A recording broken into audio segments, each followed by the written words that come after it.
It is Saturday night once again. This is the Overnight Mouse Party. I am Dean Foss, and we have gun websites out there on the road. How you doing? Jared Midland, thanks for hosting. Gizzard Gary, how you doing? I'm doing well. Thanks for having me. Guns and Barbecue, how you doing? Doing pretty well. Kissing babies, signing things that we're not supposed to sign. It's a good life. Well, that's good. I'm trying to get stuff kind of still set up for the chat. I was trying to juggle too many things, and kind of put me behind here. But link to the top of the chat is this week's poll. If you have not voted in the poll, head over there and give her a vote. We'll take a look at it in just a little bit, barring I don't forget. So now let me just close this. We can deal with that one later.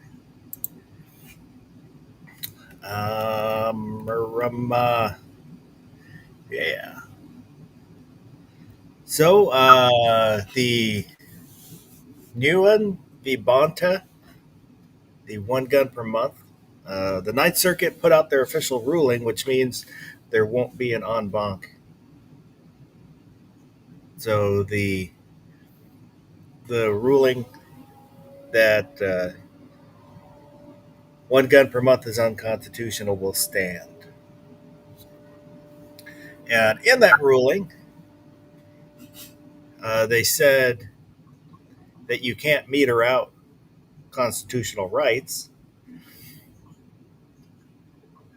which telling people you can only have one per month would do, which is kind of interesting because California is trying to do a 3 gun per month law to replace the 1 gun per month law, which one would think that would also fall under metering a constitutional right.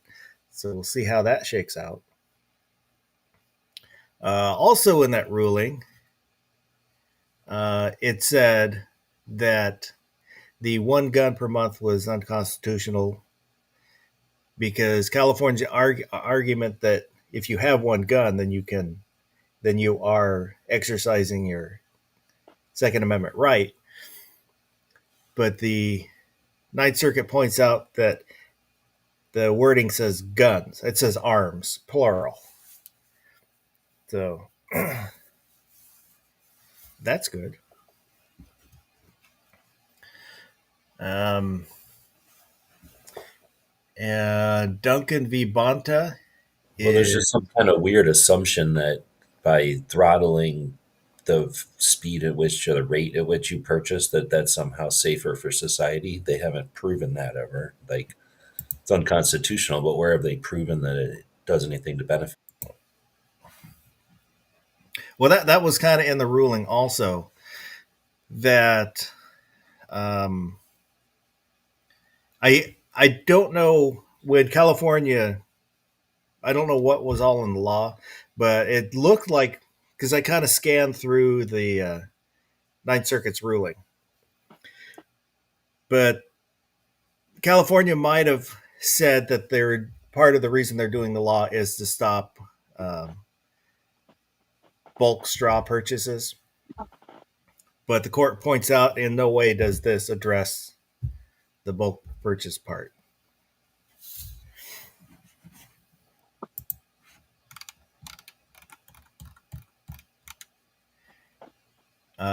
And Duncan v. Bonta, the magazine ban, that's been petitioned to the Supreme Court again, which it has bounced. It got sent back for GVR, bounced around, and now is being petitioned once again. So when the Supreme Court gets back in, we'll see if they take that. And it has been through the system fully. So if they're going to take it, that would be the one to take. because they like it to go through the full process before they take it. Also petitioned Supreme Court is Washington v. Gator Guns out of Washington State, who they got in trouble when Washington passed their 10-round limit for magazines. They kept selling magazines with a higher capacity than 10. Good for them. But one thing I'm not sure of on the process is it's only been through the state courts. It didn't go to the ninth. So I'm not sure how that works. Petitioning the Supreme Court when it hasn't been to the Ninth Circuit Court first. Their argument is really good. They make a strong argument, but I'm not sure procedurally. Oh, at the end of the day, it's. I want to say it's a flex, but it's not really a flex. I'm not sure what the word is that I'm looking for. I'm too much of an ignoramus tonight to think of it, as I am many nights. But I mean, at any time they can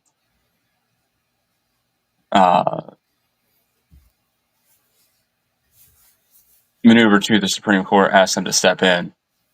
But as we've seen time and time again, that is done where there are cases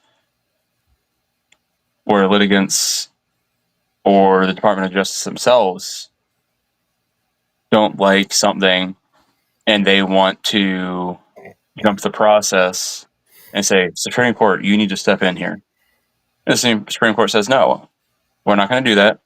We have a process. We have the process for a reason. And what it always breaks down to is the Supreme Court wants all of the arguments and decisions and everything else from the lower courts. That way, if that case makes it up to them, they can read through it very thoroughly and be well abreast on it to, one, say, yes, when you make your writ of certiorari, yes or no, we'll take it.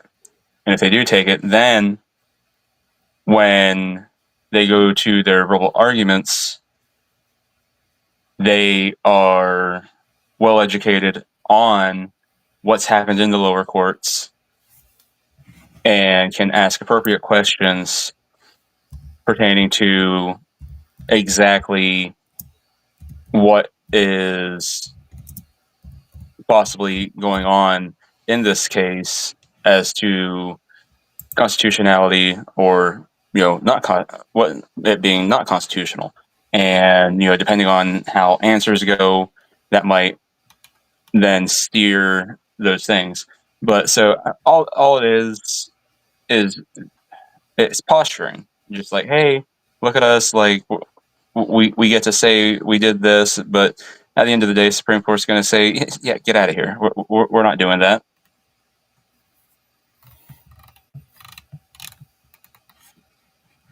Especially not for a case like this. Yeah. So in rare instances, the Supreme Court will. And those rare instances are, for example, like there's a guy about to be put to death on death row, and something has come forth that could change his entire case or something, things like that. And the Supreme Court can be immediately petitioned, and that's where they'll step in and go, oh, yep, we will step in here, intervene, and not make it just go through the BS. But like I said, those are very rare instances.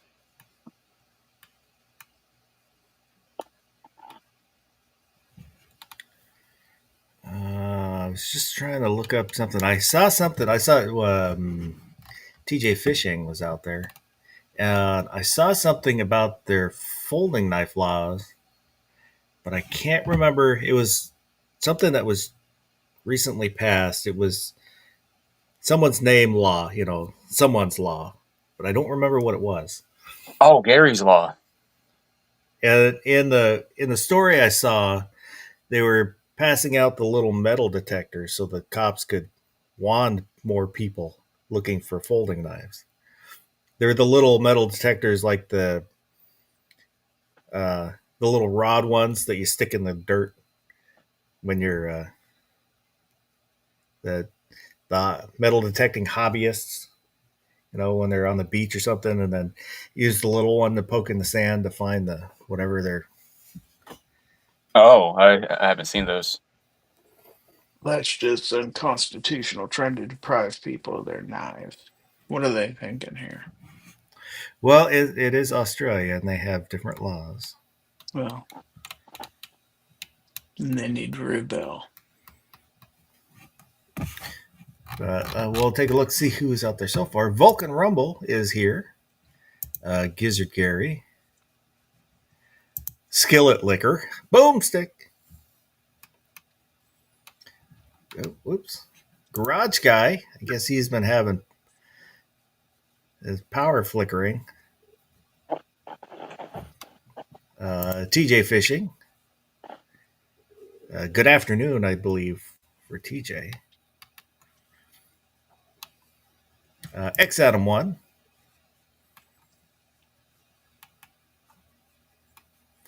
Carolina EDC Reviews. Don't poke the bear, and he said it's called a pinpointer. But what if my bear has arms? Do I get to poke him then? I don't know. That's between you and the bear. Fighting the bear. What you do in the privacy of your own woods is your business.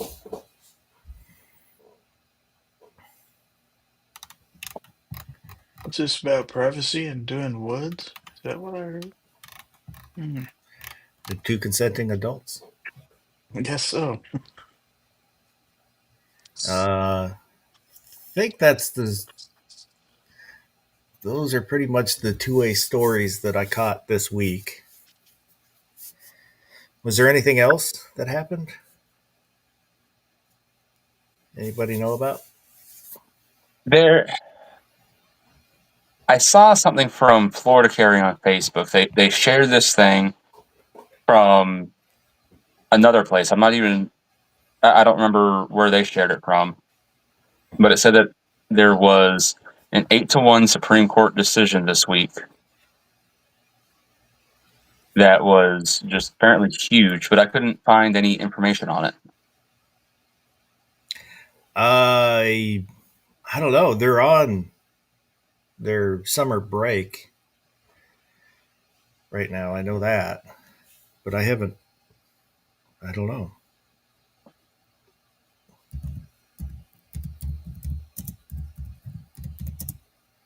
And I was thinking to myself, I was like, oh, maybe this is an old post. But when I look at it, they had just shared it like a couple hours before I had seen it. And then I was like, well, maybe they share something that was old. And when I went and looked to see what they had shared, it said that was only like 2 hours older than when they had shared it. I was like, okay, so this is, today, which, I mean, not today, but you know what I mean? I'm thinking it was probably, I want to say it was Wednesday, but don't quote me on it.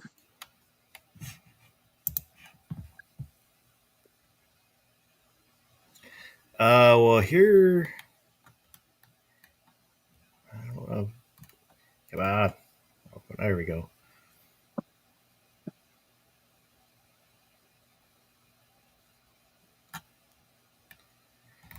When is this from? This says 1 day ago. The U.S. Supreme Court on Friday here, Might as well show what I'm reading. Give me just a second here.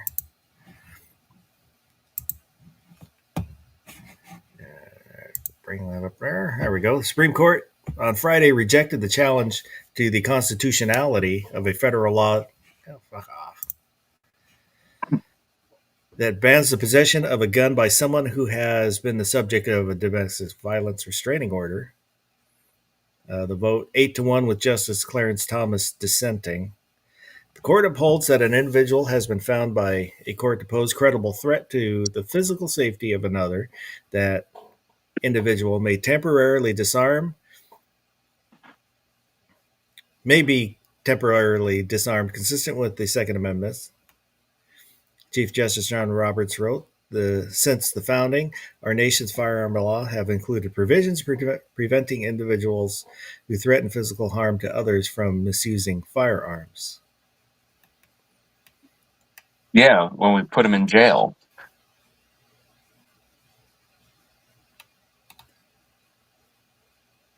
So it sounds similar to the, what was that other one?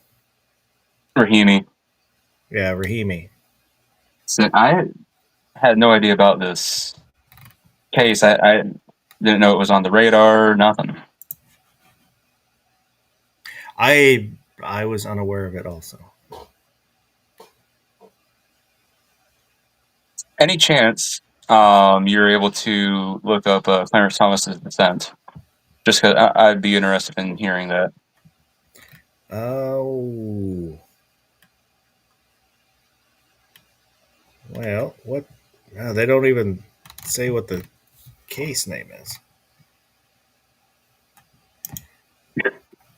That would make it a little easier.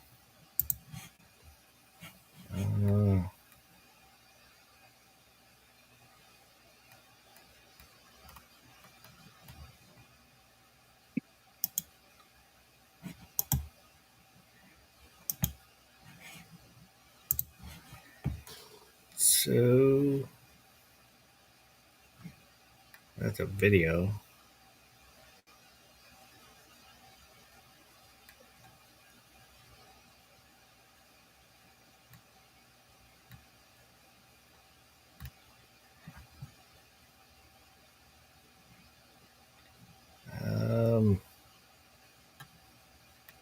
That's a video. Oops, let's get rid of it. I don't need that. Give me just a second, and I'll see if I can find what. It's not a big deal, boss. I mean, unless like your viewing audience is clamoring for it, but.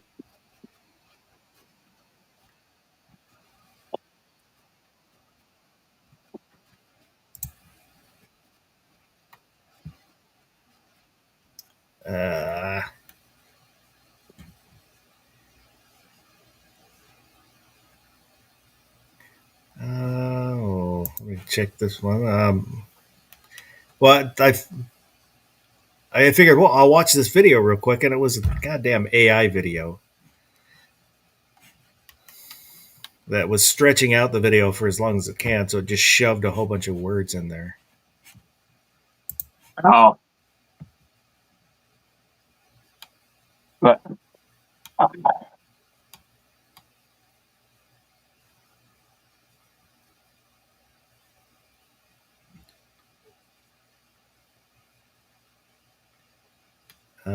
Well, I don't know what case it is. Nope. Nobody's saying what the case is. They're just talking about the case.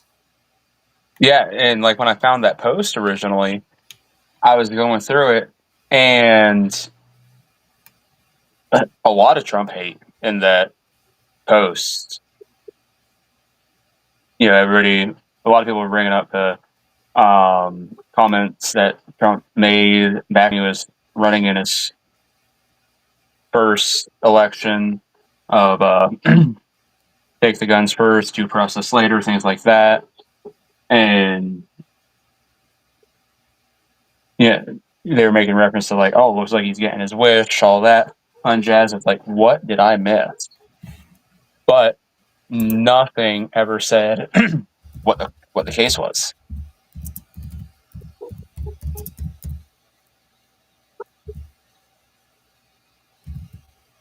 We'll make Rich look it up Sunday. Well, We'll if bully he has him. a show, We'll bully him into it.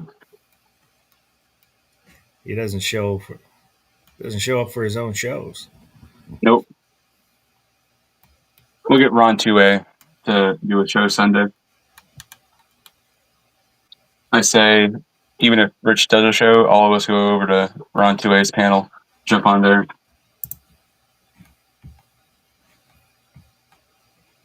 Hear that, Rich? He's probably not even watching in replay. I wonder if he's still alive.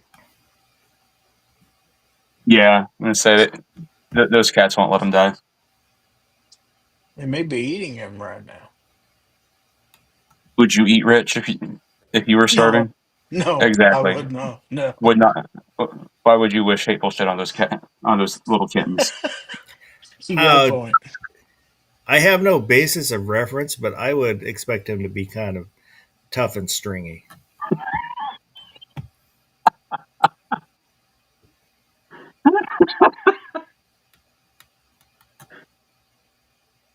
Kind of bitter. Yeah. Well, I'm not finding it. It probably take some time to find it. No, it's like I said, Foss. I am not that worried about it. I will dig around more because at least I know that Roberts did the opinion on it, which it bugs me that he's Chief Justice. Boomstick brings up. I've seen a video in Britain. They passed a law on catcalling or blowing your horn at women. Yeah, I forget where in England they did this, but they had female police officers in skin tight outfits jogging to elicit catcalls, and if they got catcalled, the person catcalling got arrested.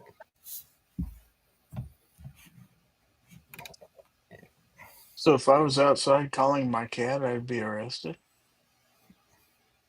Maybe. Guy that comments is out there. Evening. Maybe. And Sergeant Joe Smith.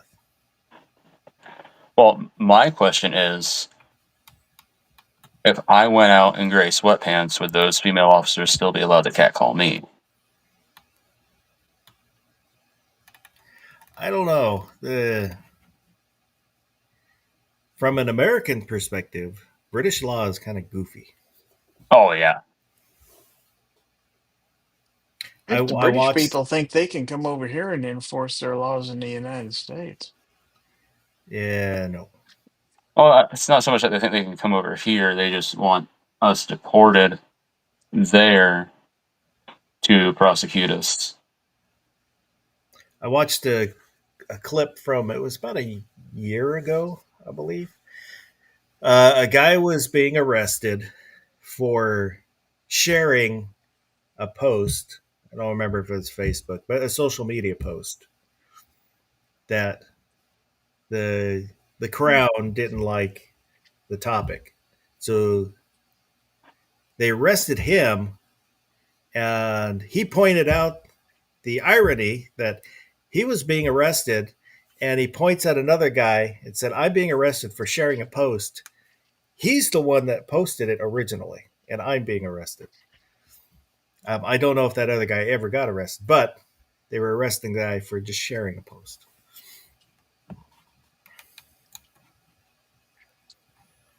Yes, I do remember that. Might have been a couple years ago.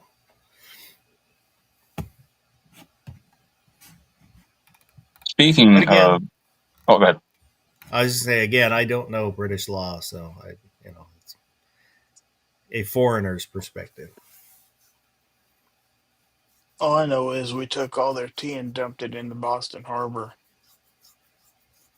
Said, take your laws and stuff them. But on the domestic side, did you hear the news that somebody mailed Gavin Newsom a Trump 2028 hat? No. It's in the news now.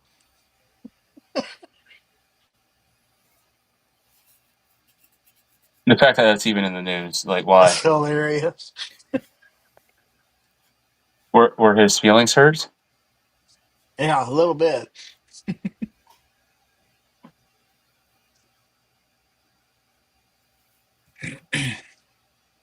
So, mind if I kind of segue away from 2A for a second, Pause?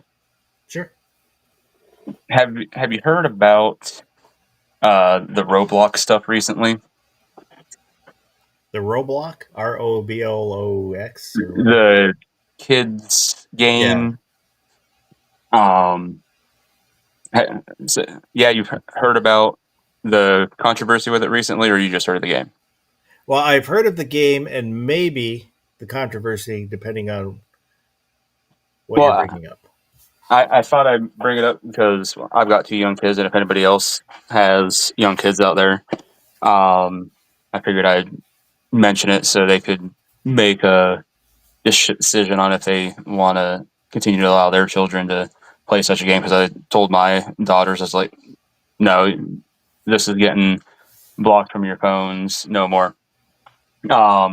So I had actually heard that there's a point in the game where they can go and the characters can just lie in bed naked together. As like, that's weird.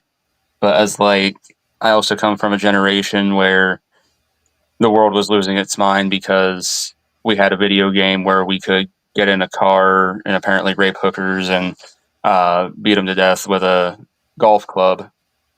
So I was like, I'm not gonna lose my mind over that part entirely because I don't know. It's just something I heard. And then very recently, I'd heard that Roblox had sent out a cease and desist letter to a gentleman who was using Roblox to track down child predators and get them arrested. And in this cease and desist letter, they told him, "Hey, stop this crap, or we'll sue you." Which then I learned that not only that, Roblox had done this before with another gentleman, and they sued him for $1.6 million. He was doing the same thing, using Roblox to track down child predators. And like I said, they sued him for $1.6 million, and apparently he actually won that case. But since this second incident, Roblox has actually changed their terms of service to make it very explicitly against their policy to do anything like that.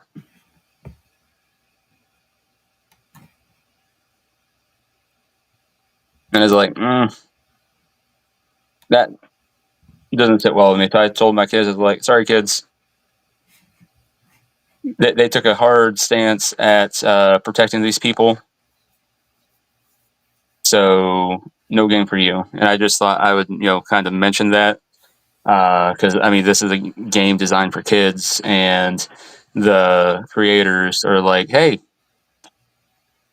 we know these people are on our platform, and we know that people are actively getting them arrested, and we don't like that because, I don't know, it's costing them money or something. I don't know. But like I said, they went as far as changing their terms of service, so it's explicitly not allowed.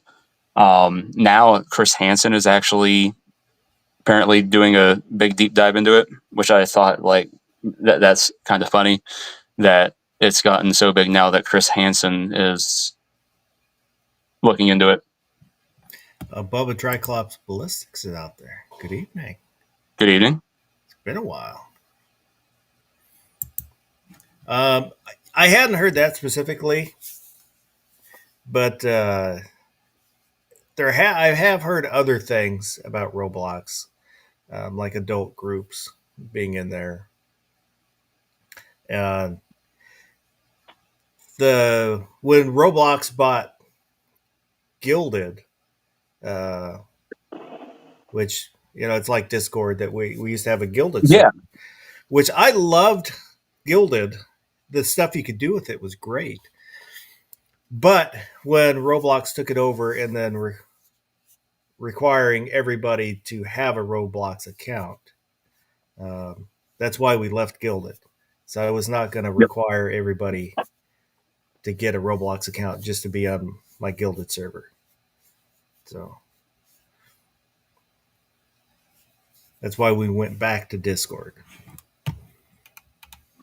I remember that.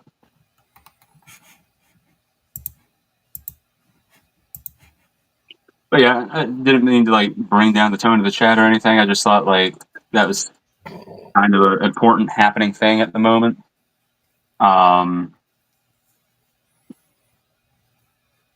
And from what I understand, like Chris Hansen has openly commented, like, "Oh yeah, I'm actually looking into this and whatnot." Well, he doesn't really have anything else to do because Exactly. he's on YouTube. He doesn't have a show anymore. Yeah. Well, I mean, after what was it, a state senator or was it congressman? Either way, it was some sort of elected official offs himself on your television program. They don't really let you keep your television program after that. Who's Chris Hansen? He had the TV show To Catch a Predator, so they would pose as a underage. I didn't know who it was, so that makes sense. Yeah. That person would be worried about it. And then he would just come from around the corner after this person would like sit down and be like all excited, and he would be like, "I'm gonna go change into something more comfortable." Like, "Yoo-hoo, yeah, yeah." And then Chris Hansen would be like, "Why don't you take a seat? Why'd you come here today?" And they're like, "Oh." Well, I didn't watch. I've pretty much only seen clips of it, but I was really surprised how many people took a seat.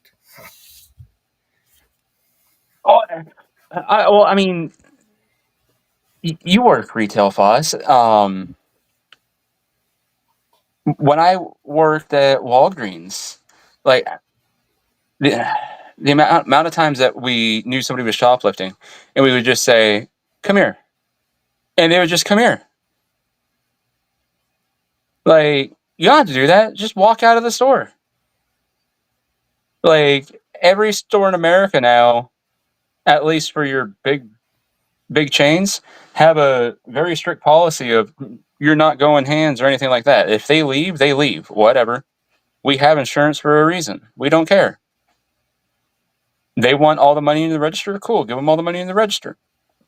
But people are dumb. Like, you say, "Come here," they just, yeah, what's up?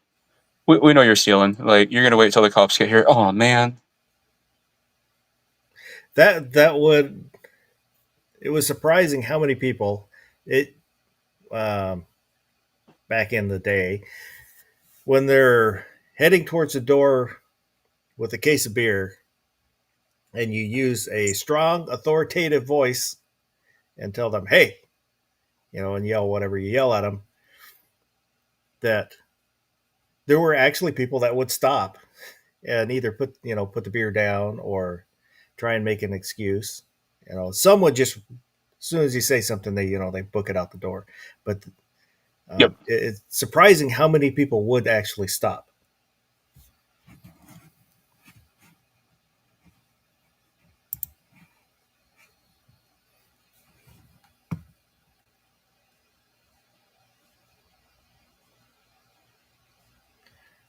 But yeah, so I think it's same mentality.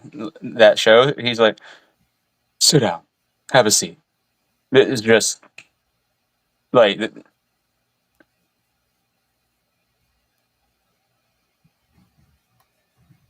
whatever that is in our brain. I think part of it is when you know you're doing something, but you still have some sort of good in you, and so you do end up caught. You just kind of, you know, go into, okay, I'm caught, and you are basically just going to spill all beans at that point.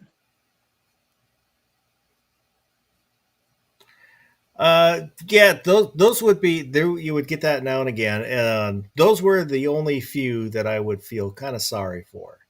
That Yes. would stop and then apologize, and you could see that they're not bad people, and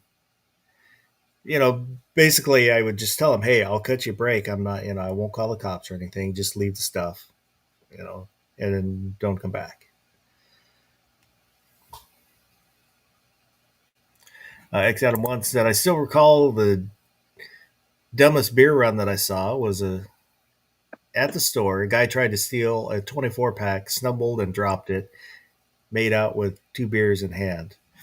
That's something that people stealing beer don't seem to understand. Well, not now, but in my younger days, I can run faster than you not holding 2 cases of beer than you can holding 2 cases of beer. So, as if we got outside where we're running, it was basically the same thing. If they had 2 cases, they'll drop 1 case and try and run, and then drop the other case. So, because I am unburdened by beer, I can be faster than you. Not now. No, I get tired walking across the parking lot. But Not a psychologist or whatever, but and I don't know about the perverts or whatever, but and the beer runs is probably different. But if you're talking about somebody like who's a kleptomaniac or whatever, or like whatever that's called, and they're just stealing a pack of gum, I think half the time that's a cry for help more than it's not like they couldn't afford the pack of gum. They're doing that as like I don't know what I'm saying. Like I say, I'm not a psychologist, but they're doing that for the rush, and being caught is not whatever. It's not like they're not running because they're not afraid of going to jail. That's part of their issue, right? Like that's part of their glitch, and they're trying to. I think that's part of it for the people that are Well, stealing. there's some people that are kleptos, and it's just an impulse Like where right? It's where like they itch they can't help, and then they're like, "Yeah, shit, I know I'm not supposed to steal gum, but you got me." And it's like, you know what I mean? They're not hardened criminals. They're not like, "I'm going to kill this guy and I'm going to steal gum so that I have a reason to kill him." You know what I mean? They're not like that. They're just, I think, a bunch of the people that we're talking about, the criminals that are kind of dumb, are just that. Like they're, like you said, they're acting on an impulse that they, something deeper, and that's just the way that they're interacting with the world to do, dealing with their issue. in general, there's pretty much 3 reasons why people steal. 1, they need it. 2, they want it, or because it was there. Yes. There are those people that just, it's there, so they take it.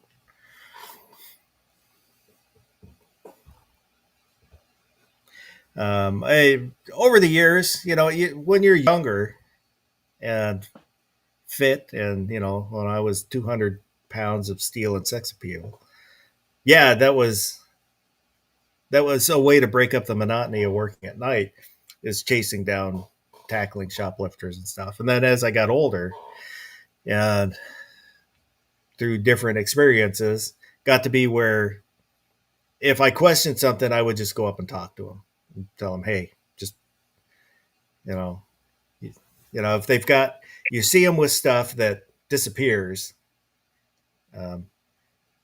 ask them about that. Just stop them there, tell them to leave. That way it never gets to where you're chasing somebody at all.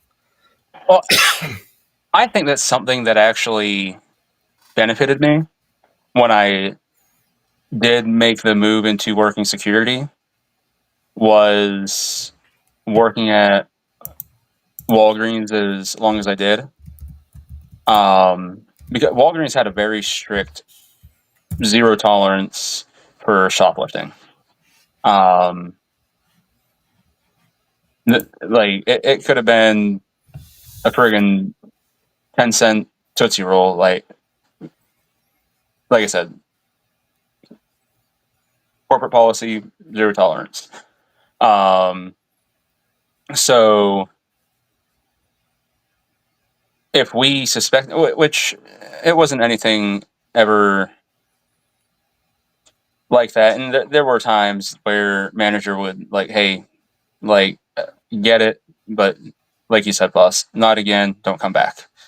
But most of the time it was like condoms, which part of me is like, all right, if they're stealing condoms, like, is that really a bad thing? 'Cause if they're stealing them, like, we probably don't want these people to procreate anyways. But I was like, whatever. They would just be like, John, go follow him. Oh, okay. Like, I get to drop what I'm doing. I don't have to deal with customers. I don't have to stock shelves. I don't have to print photos right now or any of my other normal crap. I just get to see if this person's actually shoplifting like we think he is or she is. Done. So I got really good at following people around the store without them noticing, figuring out what they're grabbing, things like that. But also how to interact with them and stuff. And so when I made the transition to security, I wasn't that guy that was gung ho and like, oh, I hope somebody runs and blah blah blah. And I think that also helped me when I started training guys. Because I'm like, you're going to get your ass whooped. That's all you're going to do. Because the second you think like, oh, I'm going to run and tackle somebody, like, nope, he's going to whoop your ass. That was what kind of changed the way that I dealt with the shoplifter. Was an incident where went out, had a tussle, and turned out he had two friends that were hiding outside. But they were all candy asses, so it didn't really matter. But um, it could have been a lot worse. And that was the other thing that I learned, thing I took away from that is that and I've talked about it before, but with the kid that I tussled with, and uh, he ended up pleading guilty, did 2 years because they elevated it to robbery because he took a swing at me. And then when he got out, within 6 months of getting out, stabbed and killed another homeless guy at a homeless encampment. And what is he, maybe 10, 15 years into a 28-year sentence for murder. So you don't know who you're dealing with. That After that, that's when I changed the way I dealt with the shoplifters to stop it before it ever gets that far. Um, and also, kind of along the way, uh, is if I stop somebody, that's half hour to an hour. If we call the cops and we wait for the cops. Well, is the thing they're stealing worth burning my time and for like if it's say it's just a pack of gum, I'm getting paid a lot to stand there with the guy, and yes, you're prosecuting and he won't do it again or whatever, but that's half hour to an hour that is kind of wasted time, to where you just try and make it clear to them, don't come back, I'm letting you go, don't come back. And usually they're depending on how they act, I will make it as uncomfortable a situation as possible. Usually a lot of swearing and shouting, but So that time invested in letting the community at large know that that store isn't going to tolerate abuse. So it might be a loss for that transaction with that situation, but once the word gets out that that's a store that will take the time to put you to prosecute, I suspect you get less in the long run from the people who are like, not the transient criminal, but the criminal that's there and, they're talking amongst themselves on the streets of what store you can go grab beer from or whatever. Let's say now, back when I was going to truck driving school and I was working at Dunham's, I was into, I think, pickup paycheck, and I'm BSing with one of the other guys behind the gun counter, and the guy that was getting ready to leave, that he relieved, was like, "Hey, keep an eye on these two guys. They've been in and out of the store twice already. This is their third time in. We're pretty sure they're stealing stuff." And so I was like, I'm not in company uniform or anything. I'm just like everyday person. I'll follow them.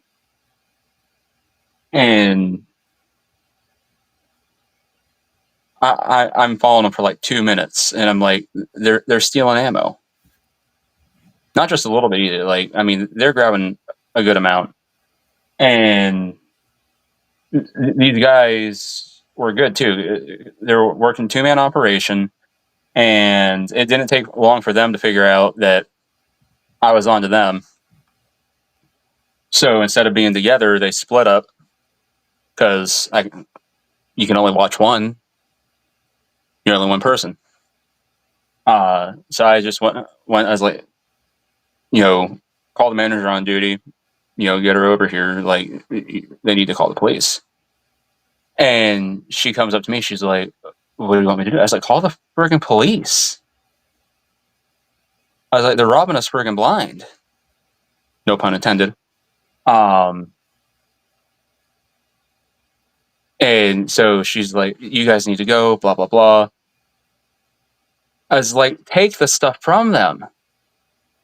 Like, what are you doing?" And she just let him go. She's like, "Well, Dunham's doesn't prosecute." And I about ripped out my freaking. I was like, "Then why are you bothering following him?" I was like, "Why talk to him or anything?" I was like, "Because what you just did was reinforce that you're not gonna do anything.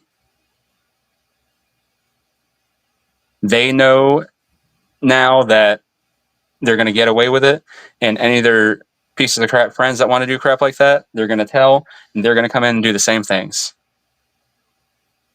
And with the plaza that we were in, there's a trash can right outside of our doors there.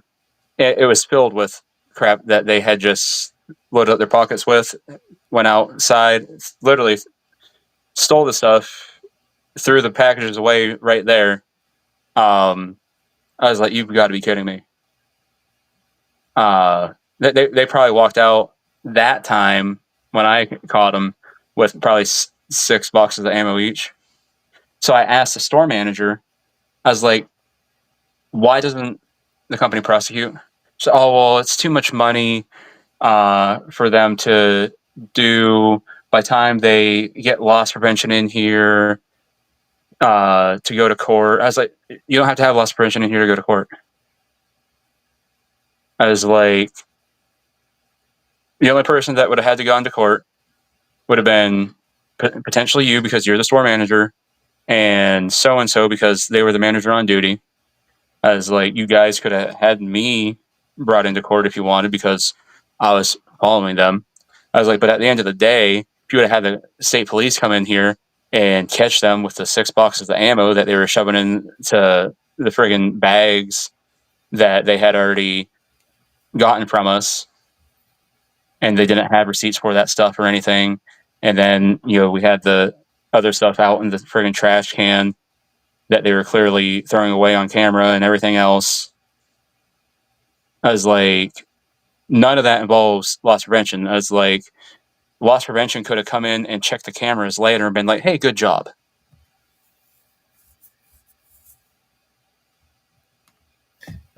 Senior Master Sergeant Bulldog is out there.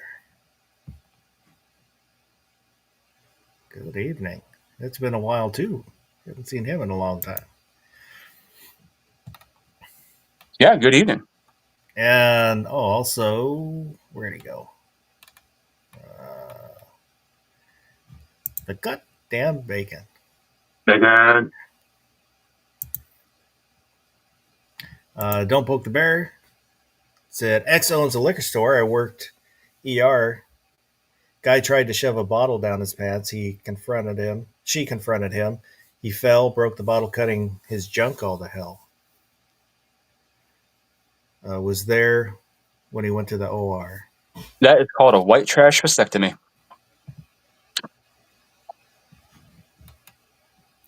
And Bubba, I still remember the rooftop Korean story. That was wild. I still want a Daewoo Nice. because of that. I don't know if I'll ever get one, but that's one that I want. X Adam 1 said, just tell them, have a great day with your stolen items. If you can ever afford to pay, please come back. Right. I did one time years ago. Guy was stealing it, and he got out the door before I could catch up to him. But as he's riding by me on his bicycle, I said, "Oh, hey, you forgot something." And he came back. He goes, "What?" I said, "You forgot to pay." And he gives me that up, "Fuck you," kind of look, and then rode off.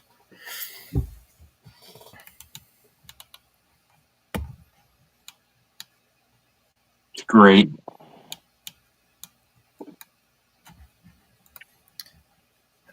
Let's take a look at this week's poll.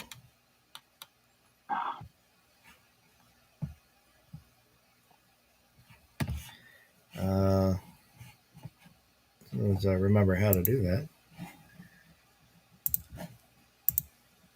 You ever think that the goddamn bacon gets nervous when Justin Grimm's around? Like, Justin Grimm might kidnap him and sell him? I don't know.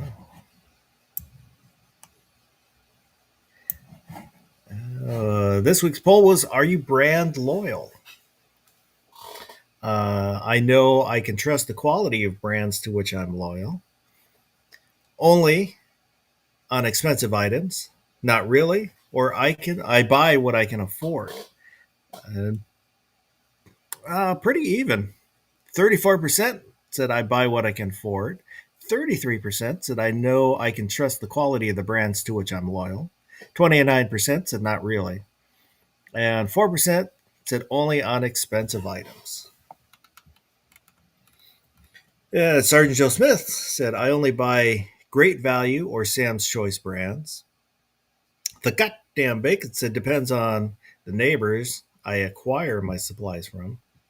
Mr. Tengu, more like certain brands get pushed on the shit list for one reason or another. X Adam 1, if they build it, I will come. I'll buy what I like and what's good regardless of the company. I'm looking for value, not loyalty. Fuku YT Mark 6, boom, stick. Yes, we have used Double Bar brand on all of our cattle since my grandfather started ranching. Don't poke the bear. Picked not really, but only because my loyalty has to be earned and maintained. Some brands lost it a long time ago. The dude, even if I can afford it, I'm not. Brands never interested or even paid me to advertise their logos. Trying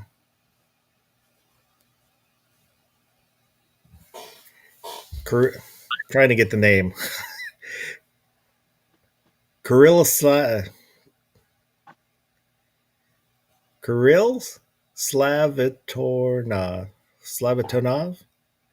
Depends on what we're talking. gun websites. Real brands want your biz. They care about their reputation and their quality. New York Outcast, not really. Sometimes I end up with the same brand, but most cases I'm looking for quality and the biggest bang for the buck. With that said, my personal needs may not always require a name brand or their top prices.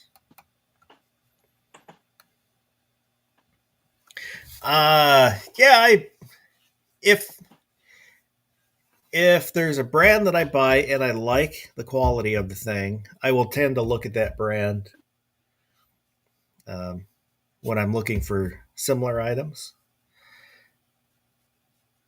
I'm not, I don't know. I guess I would fit in the sometimes category. Uh, like with cars, if I buy that brand, I want everything for that car to be that brand. Uh, like I have a Honda, and when I had the Mitsubishi, before that when I had the Ford, all the accessories I wanted them to be branded that brand. Um, that might be a little bit separate from the topic, but um, I don't. I don't know because like clothing, I don't really care about brand other than the New Balance shoes, and that's just because it's easy. They make wide shoes, and it's easy to get wide shoes with New Balance. You know, it's the dad shoes. Outside of that, for clothing, I don't really care what the brand is. I'm not fashionable. If it looks okay and it fits, that's all I care about. Um, I guess with cars, I do kind of stick to some brands. Like we've had Hondas for a long time, but I used to try and always have, if we had an import car, then a domestic car. But right now we've got two Hondas, but that's just kind of the way it shook out. I don't know. What about you guys?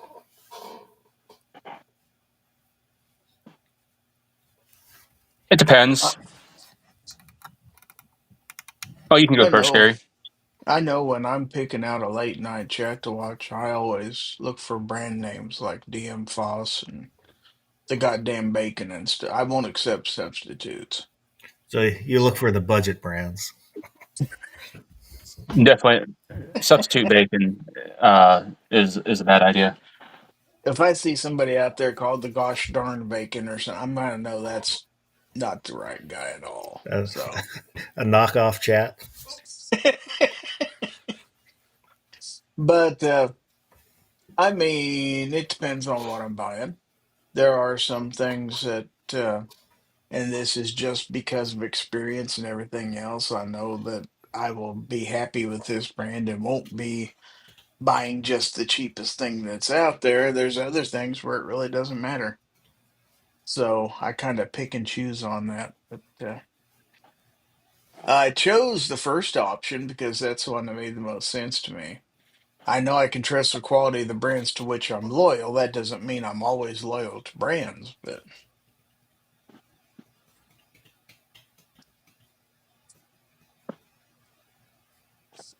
I Likewise, guess. Yeah. That's what I was gonna say. Yeah. I guess I would fit more into that. I'm gonna say I am not, as a whole. I'm not a name brand whore per se, but there are some things that I believe in. Uh, buy once, cry once. Um, a year or two ago, I bought a pair of Oster Classic 76 hair clippers, which are a professional grade pair of hair clippers. And my dad was like, "Why'd you get these?" I was like, "Because I'm tired of going to Walmart spending, like $40 on hair clippers every couple of years to have them die or bind up and just whatever. These ones, are professional grade. If something happens to it or something, there's different blades that I can easily purchase to replace. The body is easily replaced if something were to happen to that. All kinds of stuff, even the motors and stuff. So I was like, it overall just buy once, cry once. I was like, with what I've already spent on Clippers, like if I would have gotten these a long time ago, I would still be a little behind, but not that much. My sunglasses, ever since I found the first pair of Oakley Batwolfs, that's just all I get now is Oakley Batwolfs when I want another pair of sunglasses. How many pairs do you need? I don't know. I just like the different O's on the side. Now, can you just get different O's and interchange them? Of course. But, like, where's the fun in that? Let's just have, like, 17 different pairs. I don't have 7 pairs. I only have 2. But with that, they fit. They're actually a safety glass rating. So, technically, I'm always wearing safety glasses when I'm wearing my sunglasses then. And the nice thing about my Oakleys, while if something drastic happens with them, I've never had them break. Like, they might pop apart, but then I can pop them right back together. My camera equipment, I'm very loyal to Canon. It's, I find it to be phenomenal.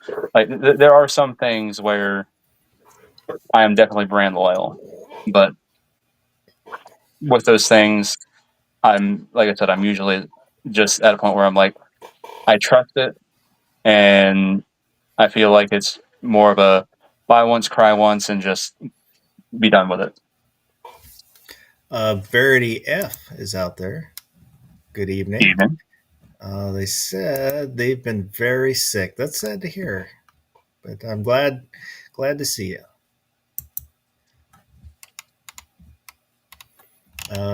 Going back, where was I always forget I can star these comments so I can find them later.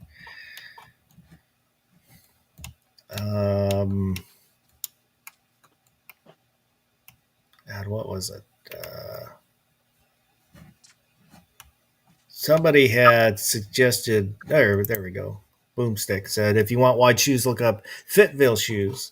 I usually stick with the a New Balance just because I can go to the store and find them and try them on, and I always know I'm going to find wides. I usually go to the Famous Footwear Mm-hmm. because I know they're going to have them, and okay prices. And Bulldog said, I've got a Chevy Tahoe and a Nissan Murano for my wife. Love them both and my wife. X Adam 1, there are brands that I have confidence in. For example, Magpul products, Apex Trigger, Carhartt products, etc. Some products do what they claim.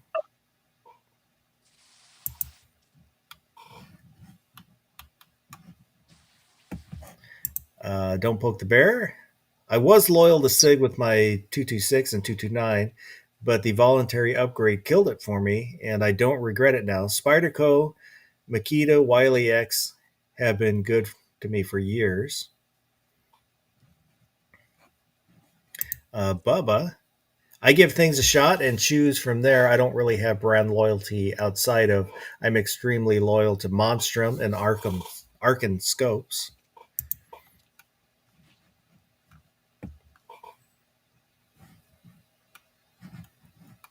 That's actually funny. I have a strange loyalty to Tascos. Don't get me wrong. Like, I enjoy buying a high-end quality scope, like my Athlon Aries. I was telling people about Athlon shortly before I lost my vision, and a lot of people were like, "Who's that?"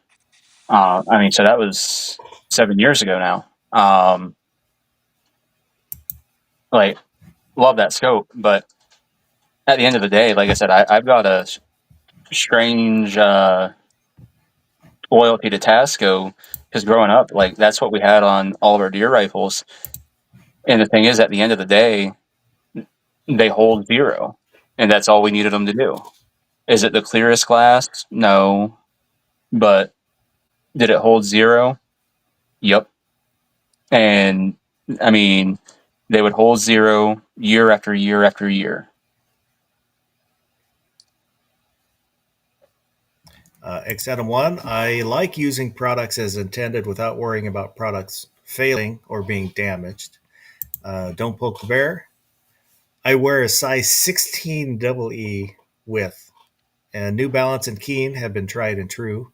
Don't Poke the Bear has honest to God bear paws. Don't poke the bear, an actual bear. Uh, is he wearing people clothes? That bear wearing Did it- people clothes? Six- I will say I am +1 on the Keens. I am wearing Keens right now. I love Keens. They are great shoes. I have several pair of Keens. These are my garage shoes. I've got the backyard shoes are also Keens. My work shoes are Keens. Really like Keens.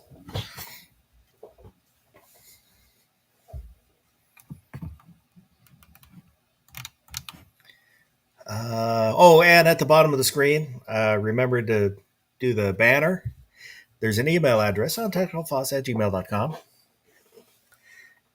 You can send in comments, suggestions, or pictures within reason. And a link for the Discord server, place to hang out, chit chat, share memes and pictures and stuff like that. You can get a hold of me there. And pretty much anybody else that comes on the chat, you can get a hold of them through the Discord. There's a link in the description. I think. Can't remember if I still have that in the description, the link for the Discord. But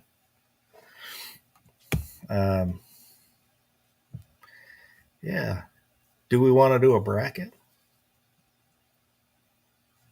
Tonight.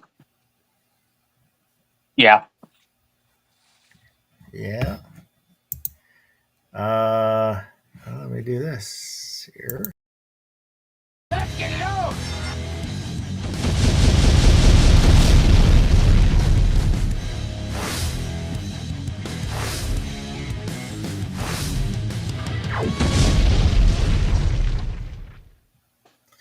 So the bracket.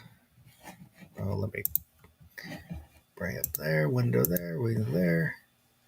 Is the best pickup truck from a TV show or a movie. And these are I went with pickup trucks that are not heavily modified. So nothing from like George Barris, no Batmobile style pickup trucks. These are fairly standard pickup trucks. A little bit of modification is okay. And it was kind of tough. I had to leave some stuff out just because I couldn't get a good picture. I wanted pictures from the movie themselves also. That way, if there were some slight modifications, I'm showing the actual pickup from the TV show or the movie. That's kind of why I went with that. Let me bring that up. So first we've got from Lethal Weapon, a 1990 GMC Sierra C3500 Club Coupe Dually. Oh my god, I love that truck. That's Riggs. Rig. Yep. From Red Dawn, 1977 Chevy K10 Cheyenne Stepside. Another good one, but I always hated step sides. From the Replacement Killers, 1988 GMC C3500 Big Dually. Very nice. This- Came in Chevy. This was the first. I've never been a fan of dualies. This was, for some reason, this was the first dually that I ever looked at and thought, God, that kind of looks nice. I don't know if it's just the Mia Sorvino effect. That, she's in the truck. Maybe that made it look nicer to me.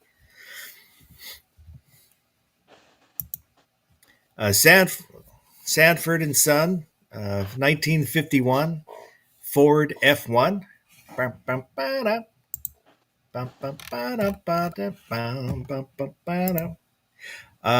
Simon and Simon, the 1979 Power Wagon Macho Edition. I used to have a Power Wagon. I really like Power Wagons. From the Superman movie, Christopher Reeve Superman movie, the 1939 GMC AC series. Oh, also, one caveat is, especially with TV shows, sometimes the trucks, the vehicles can change over the course of a series. So the ones I show might not be the ones that somebody else thinks of, but they are ones that were in that show.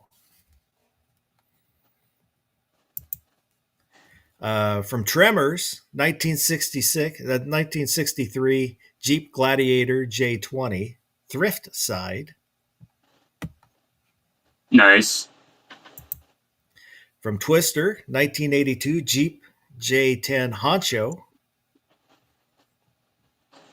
Nice. Walker Texas Ranger, 1995 Dodge Ram. And I didn't have this in just because it's kind of boring. But when I was going through the pictures, I realized I had a duplicate, so I needed to add one at the last minute. And this was suggested by Barbecue. So we went with the Texas Ranger Dodge Ram. I can't believe you just called Walker Texas Ranger boring. From Back to the Future, 1985 Toyota SR5 Extra Cab.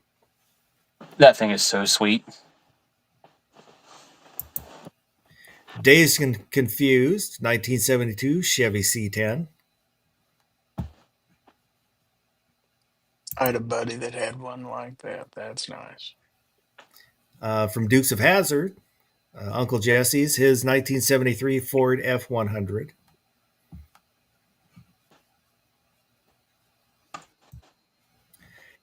From Every Which Way But Loose, 1955 Task Force 3100. And this one, I've seen lots of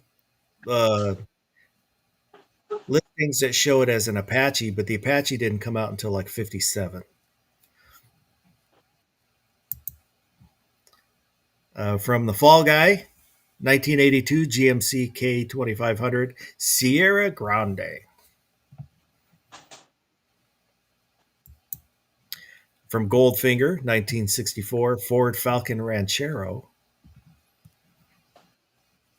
And I'm counting this as a truck. I don't know how it's classified technically, but it's one of the few rancheros that I think looks cool.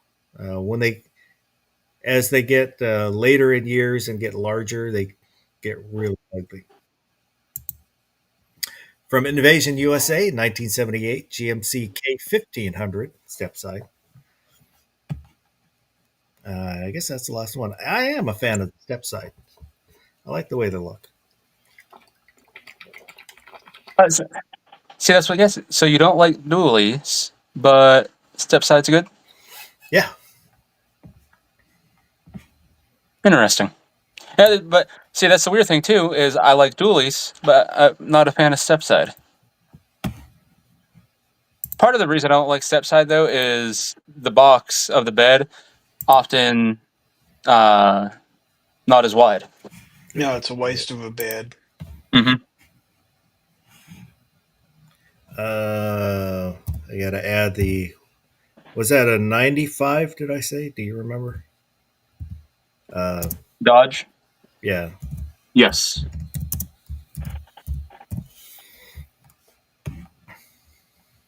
So, are there any questions on the trucks? Can we just have Riggs truck win the whole thing now?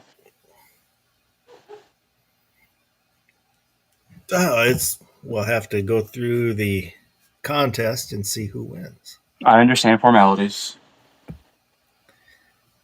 So let me.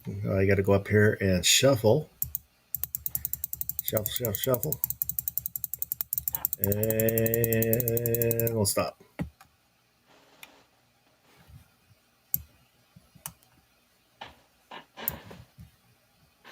So our first matchup is the 1978 GMC K1500 High Sierra against the 1977 Chevy K10 Cheyenne. And I have already forgotten what shows or movies these are from. I think the 1500 was Fall Guy. And was the K10 was I think that's Red Dawn. So G-Webs. That's okay. By not remembering the movies, it makes us less biased. The Red Dawn movie. So I figured. Gizzard. Chevy. Chevy. Real Chevy over a fake Chevy any day. Barbecue.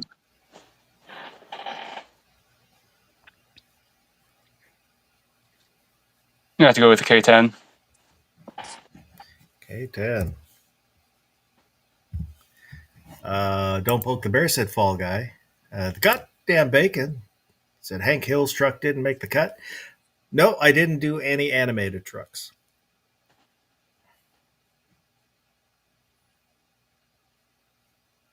Holy crap. Bubba also wears big shoes. 15 to 16 4E, depending Holy on cow. company. My shoes would fit inside his shoes. We got some big feet out there. Gary's I hands wear- are inside everybody's hands. I wear 11 and a half wides. I usually will buy 12 just because they're easier to find. But damn, there's some big feet out there. I normally wear a 12. Sometimes a 12 and a half, sometimes an 11 and a half, depending on manufacturer. I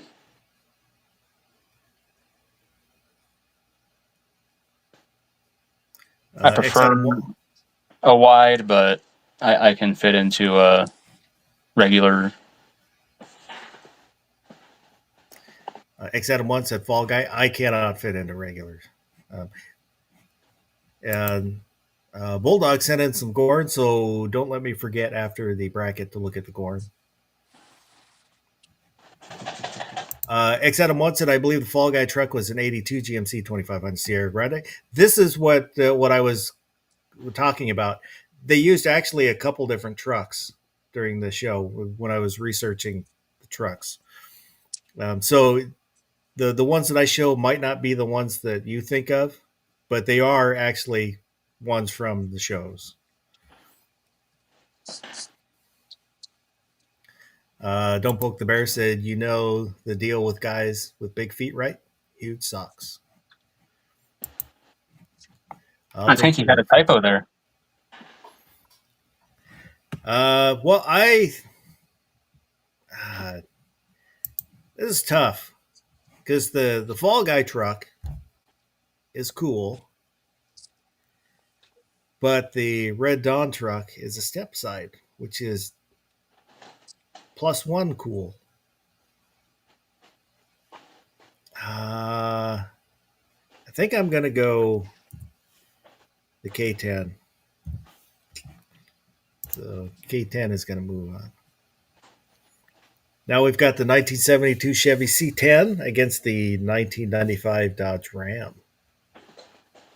G-Webs.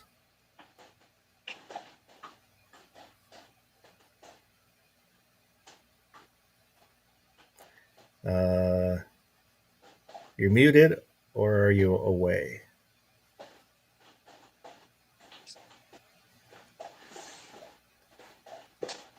While we're waiting, we'll go to Gary. Gary, the C10, I believe that's the Dazed and Confused against the Walker Texas Ranger Dodge Ram. Yeah, 72 is a good year. We're going with Chevy. Chevy. Barbecue. So you said a 72 C10? Yep. Uh, I think that was a Fleet Sides, wasn't it? yeah. I want to vote for Walker Texas Ranger so bad, but I absolutely love that body style. That's that old farm truck body style. I absolutely love them. I got to go with that. You drive them anywhere, man. Are you there, G-Webs? May have had to step away. About 4 minutes ago in a private chat, he said he was OFR a bit. Yeah. And 72 is the last year of that body style. Yeah. I'm going to agree. Because the Dodge Ram, I like Rams, but they're kind of boring. And I'm not a Chevy guy, but I can appreciate. Well, and like the Walker Texas Ranger truck, with the headache rack in the back and the lights and the KC lights on top of the headache rack, is a really cool truck. But it's not 1972 C10 cool. So we'll push that one through. Now we've got the 1985 Toyota SR5 Extra Cab from Back to the Future against the 1955 Chevy Task Force from Every Which Way But Loose. So G-Webs, if you're there, if you come back, go ahead and pipe in whenever. Gary? That 55 could tow that Toyota. We're going with 55. 55. Barbecue. Whoa! Look at that 4x4. I'm going with the SR5. Little toy truck. SR5. The goddamn bacon said I'm voting for the Dodge Ram. I'm a Dodge fan. I also don't want Chuck Norris to Kilms.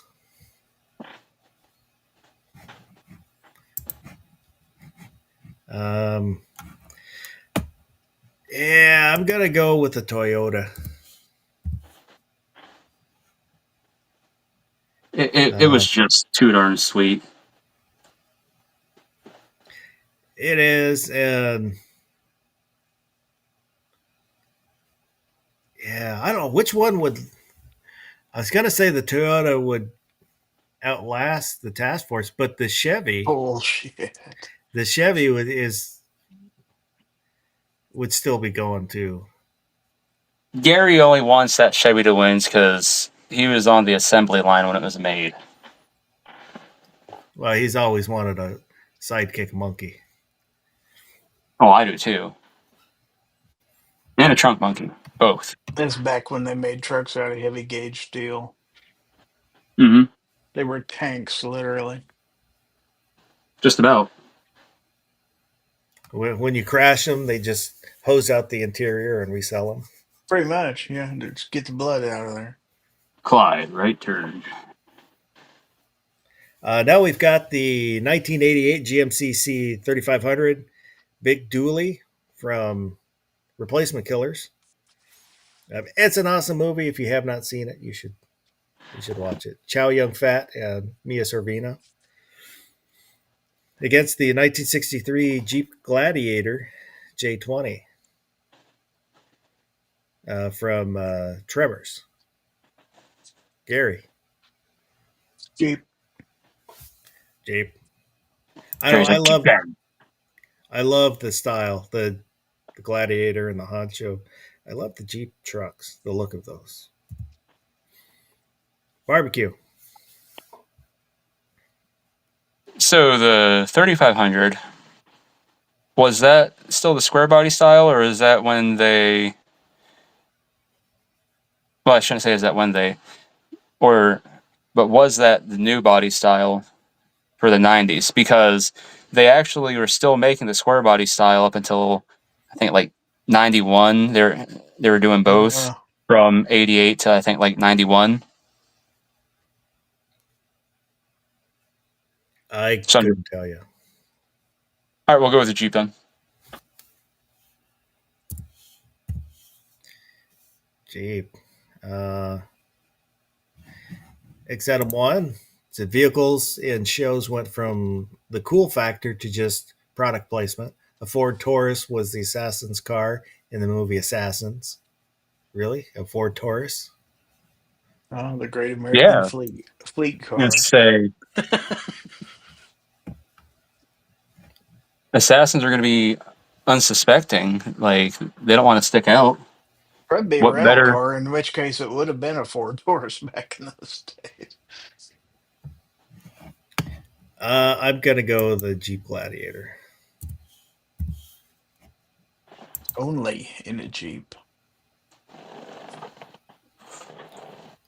So now we've got the 1939 GMC AC series, the Clark Kent's dad, his truck, his adopted dad, against the 1955 Ford F1. You're not my real dad.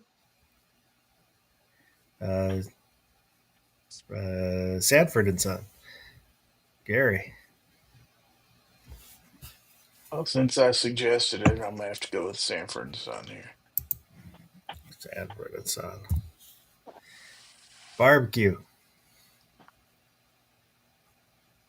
So we got Sanford and Son and what? A Superman. The truck Oh that yeah. the kid lifts when they find him.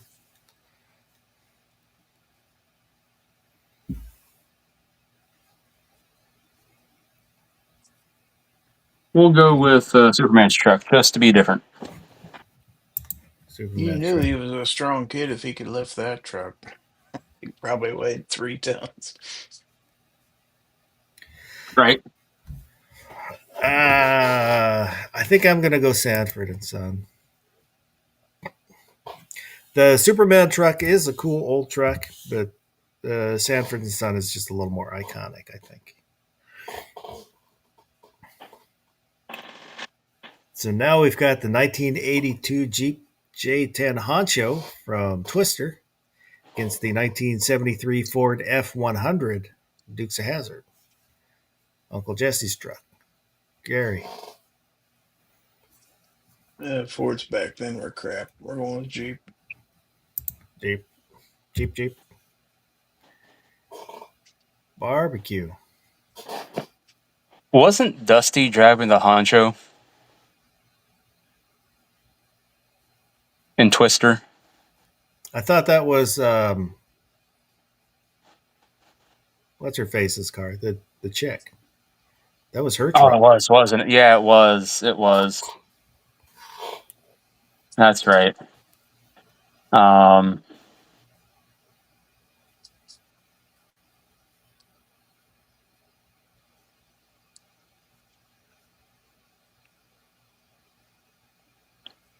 this is tough. there's not a lot of Fords on here. I'm gonna vote for the Ford. Ford. Don't poke the bear. I think the Taurus made its Hollywood debut in RoboCop, fancy futuristic sedan at the time. Those Tauruses looked good when they went to the kind of oval shape. They lost it for me.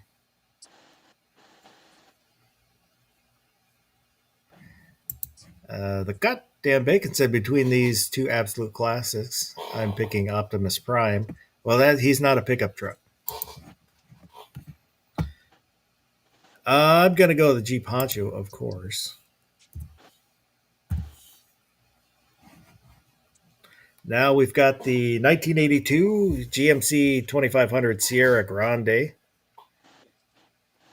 against the 1990 GMC Sierra 3500 something dually. The GMC Sierra is the Riggs rig, and the GMC, I forget which one the 2500 is.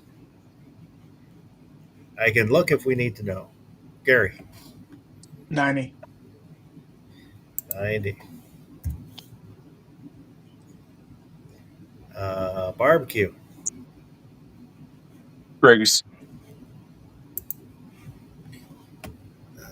Actually, I'm gonna look because now I'm curious because I think I might have What's that? Well, I'm looking up which one the. I say Briggs probably was the 88. Yeah, that. I forget which one the 82. Oh, the 82. That's the Fall Guy. Is the 82. Yeah, I did get them mixed up. So which was the other one? So how did that vote go down for the 88? The well, the 88 went against the Jeep Gladiator. The Gladiator. Oh, good. So. Oh, you said the Gladiator one? Yeah. Yeah. Because if the 88 is the Riggs truck, that was actually a square body, and I need to change my vote to the Riggs truck. I don't know if that matters or not. It doesn't It was matter. unanimous, so yeah, it wouldn't make any difference. Oh, then it doesn't matter then. Too late now.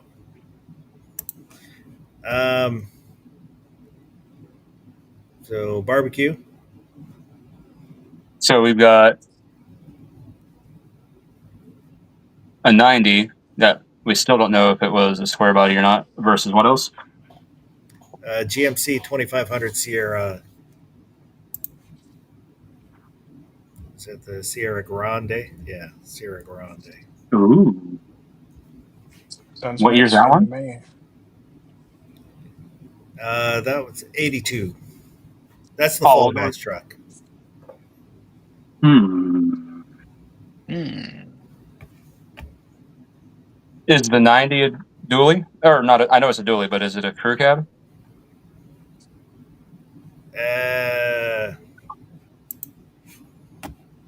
me take a look at the picture. Where is it? It is not. Oh, we're going with the 82 then. 82.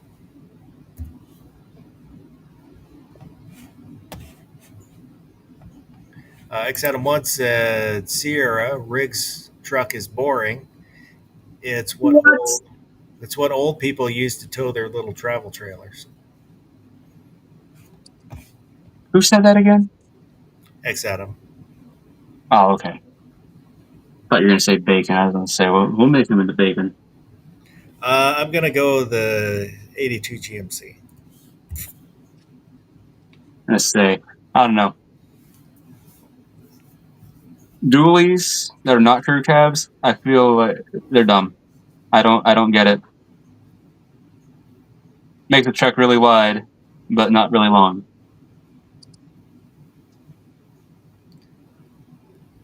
Vulcan Rumble said Fall Guy truck. So now the 1964 Ford Falcon Ranchero against the 1979 Power Wagon Honcho Edition. Or not Honcho Edition, Macho Edition. Gizzard. And I forgot to look up what the Macho Edition adds to the Power Wagon. And we're gonna go with the Dodge. Dodge. Barbecue. Let me tell you something, DM Boss. The Macho Edition as Macho. We're going with the Power Wagon.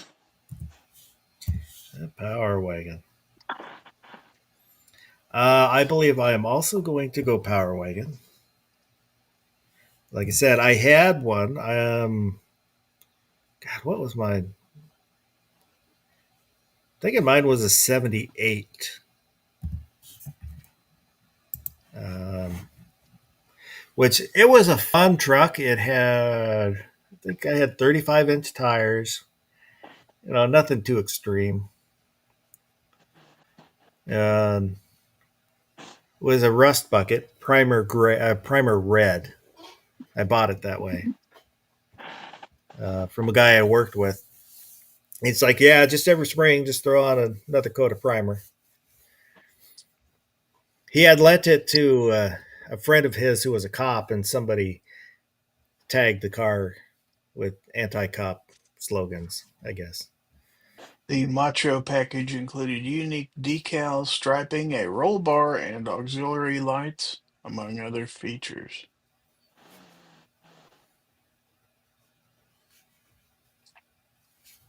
The goddamn bacon wants to know what's up with the all calling trucks boring. That's kind of the point with TC. Oh, trucks. He corrected it. Well, it's some of the trucks are just kind of plain Jane and not as titillating as some of the other trucks. So now we've got the 1977 Chevy K10 Cheyenne against the 1972 Chevy C10. Gary. 72. 72.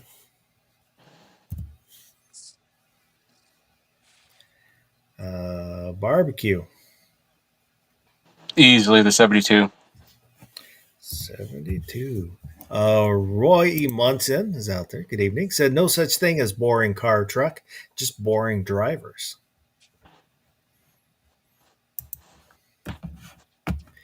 I'm going to go with the K10, but the C10 is going to move on. So now we've got the 1985 Toyota SR5 Extra Cab against the 1963 Jeep Gladiator J20. Gizzard. Jeep. Barbecue.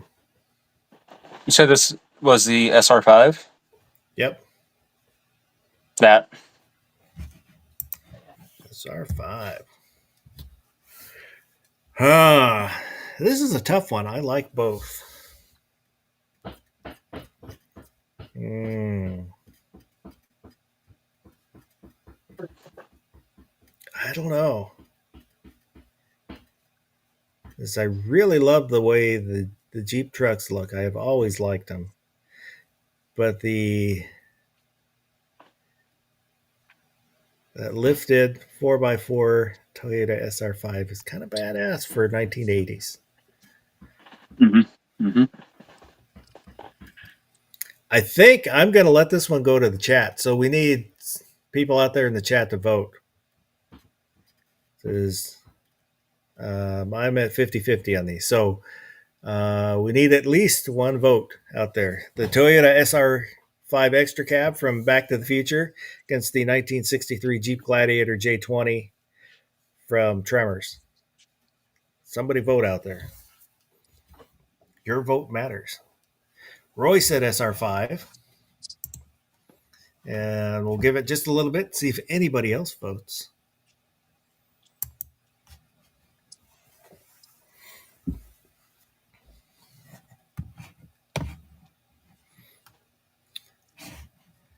Don't Poke the Bear said SR5.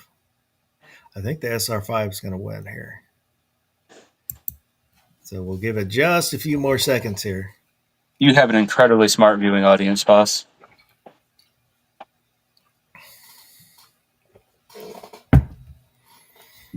The goddamn bacon said, "That's a hard one. When's the last time you saw a Jeep truck?" The other day, because they started remaking the Gladiator. Yep.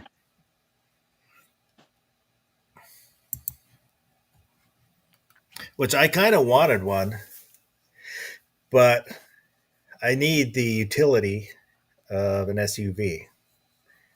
Trucks are great when you need a truck, but most of the time you don't need a truck.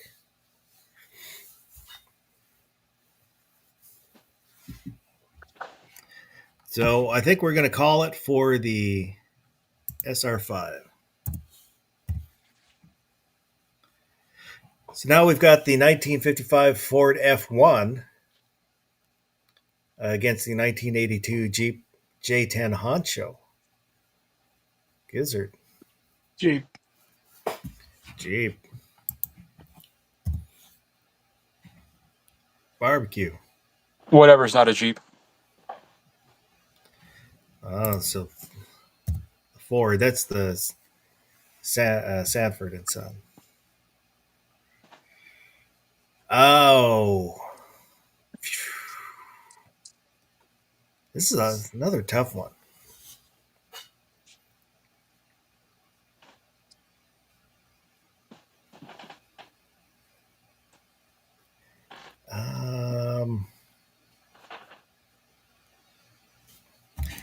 Don't Poke the Bear said the SR5. I'm that movie drove many Gen X guys to buy Tacomas back in the day. It has more lasting influence.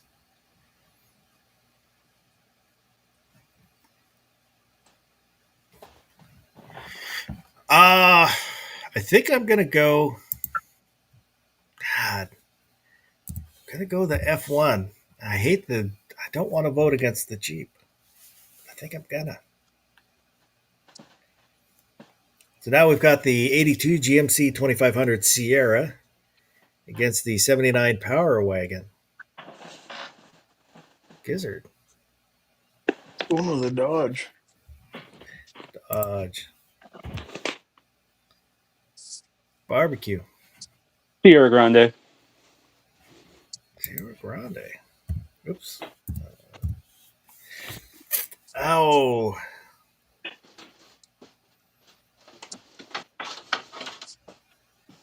The Fall Guy truck is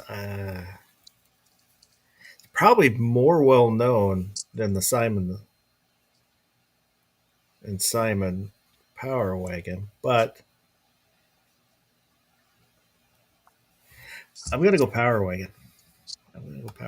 I had one, and I always liked the one in Simon and Simon with that huge metal bumper on the front, and I liked the show. So now we've got the 1972 C10 against the 1985 Toyota SR5 Extra Cab. Gary. Chevy. Barbecue. The C10. Yeah, 72 C10. 72 C10. Wow. I'm going to go the Toyota.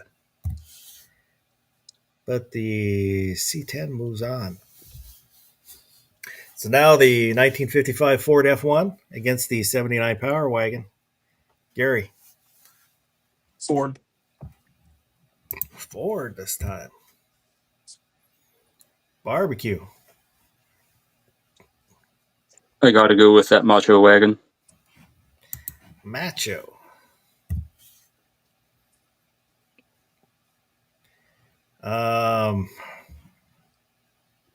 Well, I guess I'm voting Power Wagon because I already put in Power Wagon. Don't Poke the Bear said Fall Guy. The Power Wagon was no Warlock. That's true.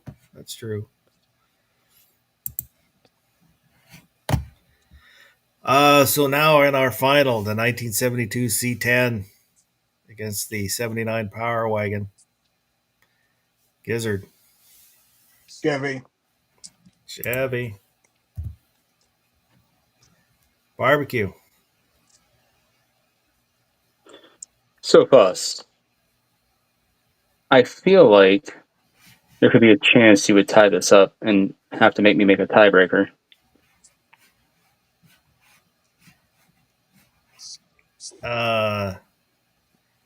Well, technically no, because you're voting before me.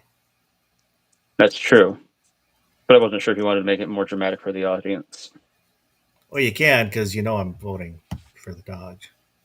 Exactly. So I will go ahead and cast my vote for the Dodge. So you are the tiebreaker. I will say, Power Wagons were pretty sweet.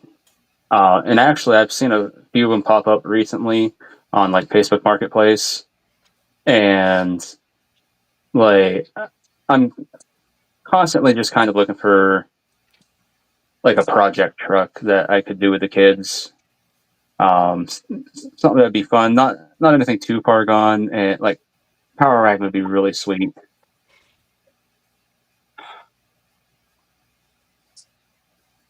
I know what I want to vote for here. Good luck finding parts for it. Well, that's what I was going to say. The Chevy is going to be a lot easier to find Yep. parts, Yeah. especially if it's a 350. So I've got a childhood friend. Her husband actually redid a Power Wagon, and at the county fair each year, they do truck pulls, but they have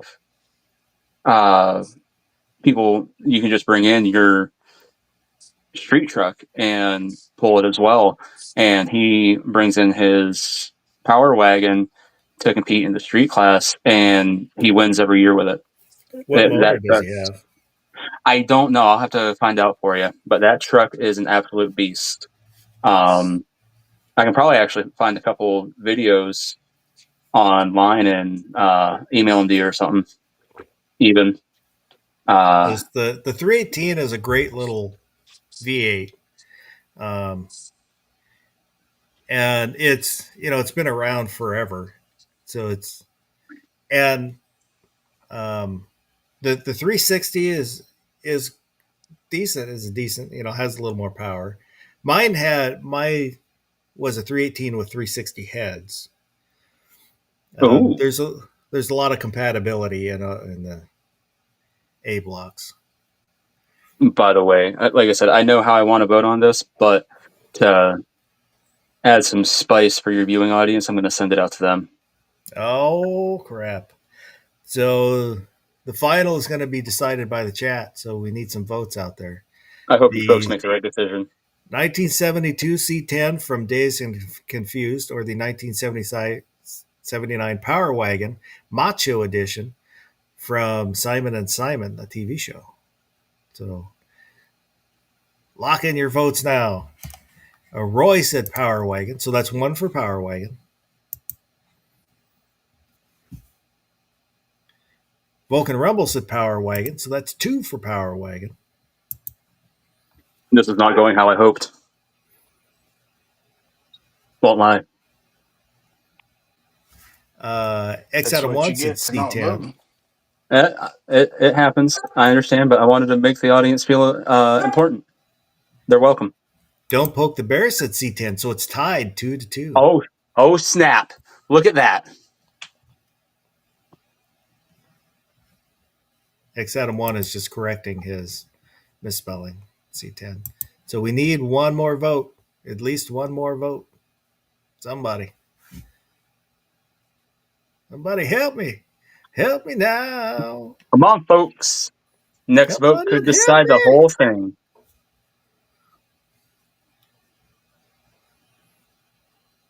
Unless nobody votes and it has to revert back to me, which kind of suck. But hopefully somebody out in the audience does it. Roy said he gave a sales pitch on how cool the Power Wagons are and how he wants one as a project, and is surprised people voted. Oh, no, it's not that I want a Power Wagon as a project. I've just been seeing them. If I could find a 72 C10 or even better, a C25. Oh my gosh. A C25 would be incredible. Well, not C25, it'd be a C20, but yeah, that'd be freaking awesome. But those are so hard to find. And when you do, they are friggin' beat, at least the ones around here. Pretty good amount of square bodies, but even those are pretty well beat. The ones that aren't, you guys are asking an arm and a leg for.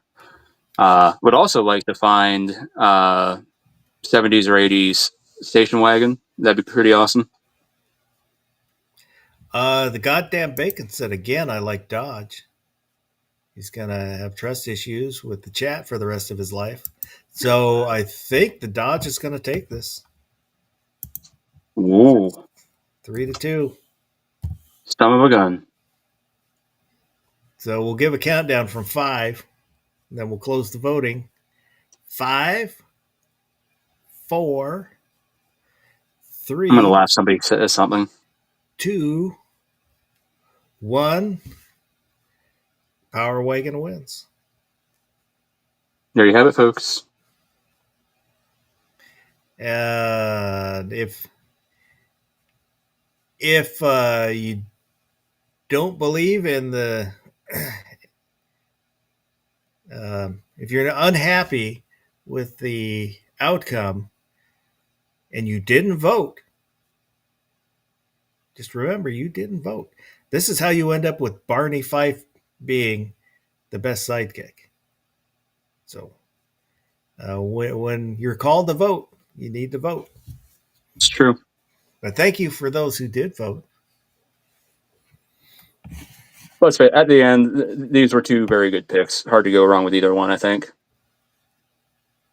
I am kind of surprised. I thought when I was putting together the list, I kind of thought maybe the Sanford and Son would win just by because it's Sanford and Son. Mm-hmm. Either that or on the outside. Well, there's a toss up between that and the Toyota. Yeah, I was strictly voting on these based on the truck, not the show or movie that they're from. Now, granted, sorry. X Adam said Fall Guy or SR5 should have one. If the SR5 didn't go against the C10 from 72 C10, that is, I would have definitely voted for that. But the goddamn Bacon said, and now the winner goes to meet its match with the Pussy Wagon from Kill Bill. I had almost put that on the list, but I thought it was a little too modified to fit the criteria. oh snap! Why didn't we put the truck in from Ninja Turtles? Which truck? In the first one, where the one that Casey's working on at April's family's house or whatever, when they have to escape from the city when the Foot burns down the apartment building that she's living in. Well, probably the main reason is I just asked which truck is Yeah. why that truck did not make it on. Just didn't think about it, but because that's a 50s pickup. I just don't remember exactly what it was. I will say that my two favorite characters from Ninja Turtles is Raphael and Casey. Oh, they're so good.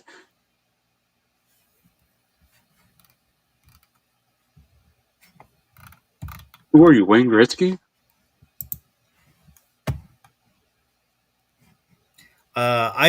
I prefer the Casey in the cartoon over the movie, but I still like the movie version too. I used to have a little Casey that I had on my dash. Awesome. So, did you see the Ninja Turtle figures that they came out with? I don't know exactly how long ago, but they were GameStop exclusives, and these things are remarkable in how much they look like the Ninja Turtles from the movies in the early 90s. Maybe. It's insane. And then, They might have been. God, now I forget who makes the really detailed figures for cartoons and comic books. I can't think I'm of not his name. I'm not sure who made these. But it was a collaboration with GameStop and Nickelodeon. But they are remarkably. I mean, it's like looking at the movie when you. McFarlane, thank you. McFarlane figures are super detailed. Yeah.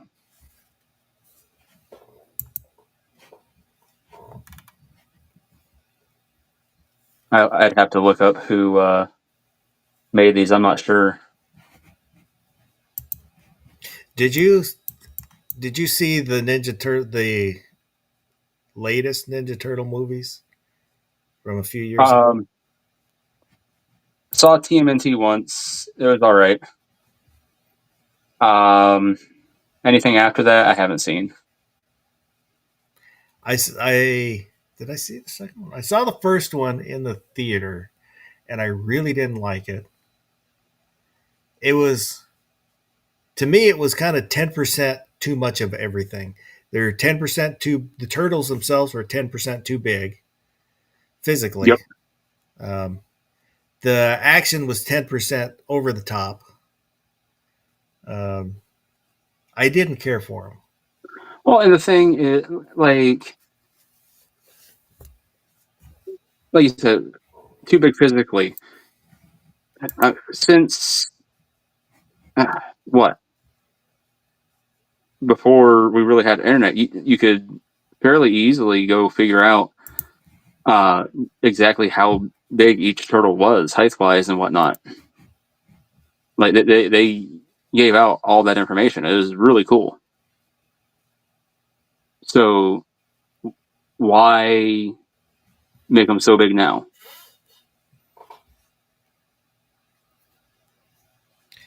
I don't know. To me, it just seemed, like all the action movies.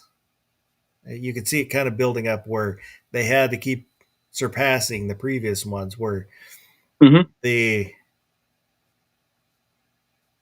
like the one of the things that drives me crazy is like when like the action star jumps, does a backflip, but does a backflip in order to move forward. If that makes sense. So Yeah, instead of doing a forward flip to move forward, they do a backflip in order to move forward, which is absolutely stupid.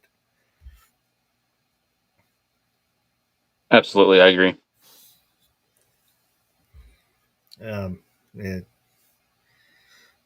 uh, I just might be a crabby old man now, so I don't know. No, not at all. In wrestling, they call that a shooting star press. They look really cool. Really, really cool to see Brock Lesnar do it. Well, Uh, it's different in the ring yeah, versus an action scene where they're fighting on the street. yes. But either way, it doesn't make a lot of sense. Like, why would you do that either way in battle of any kind? Like, it looks And cool, but I forget which crappy Star Wars movie it was in, but where Ray does that stupid. She's running away from Kylo Ren, who's in a TIE fighter. She does that backflip in order to slice his TIE fighter in half, which it just to me looks absolutely ridiculous. Doesn't look cool. I don't know. I haven't watched any Star Wars movies since the trilogy, so They're all the new ones are crap, and I watch them because I'm a sucker. I knew they would be crap, and I still want to see them. well, that's pretty much my take on TMNT. Like why I say like it was all right because I'm so ingrained with Ninja Turtles in my childhood. I have trouble saying it sucked. Um, so I'm just kind of like, eh. I remember as a kid spending a night at my best friend's house, and he brings out a comic book, and it's the first edition. He had just bought the first edition of Teenage Ninja Turtles, and we looked through it. When it came out. I heard those were like super graphic. I don't really remember. I remember looking at it, but I don't remember anything that was in it. That was Like a I long heard time. the turtles were very mean and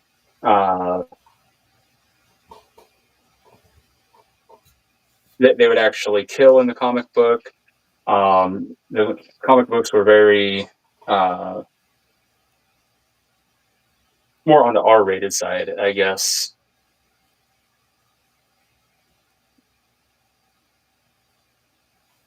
And then whoever got a hold of Ninja Turtles watered it down and made it more kid friendly, which like who can blame them?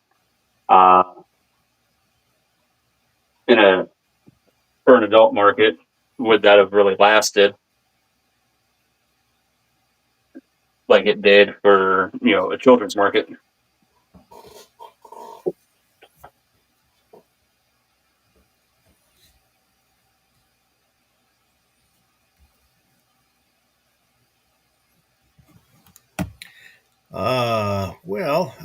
G-Webs, are you there, or did you lay down? Uh, so we'll go to Gary. But I'm past. Oh. I'm not doing real well. Well, that's what I figured. So, we were going to wrap it up. So, I don't know if there's anything you wanted to let everybody know about before you close it out. No, thanks. All right, Gary, how about you? I got a show Monday night, 9 o'clock p.m. South Territory. Be there. That's all I got. Okay, Roy said it's like Pee Wee's Playhouse. Started as an adult thing, and they remade it for kids.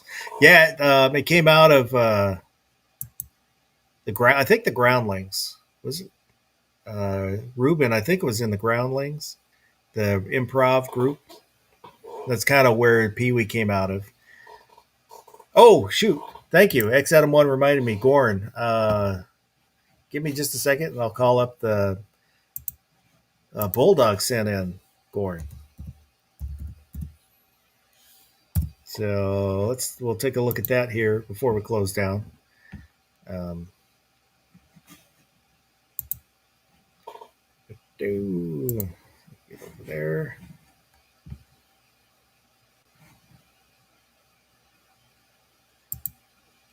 Oh, I guess Adam sent in some too. Well, we'll look at Adam's here first, because I didn't see.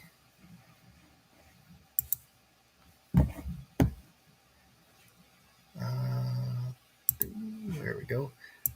Is it Benchmade?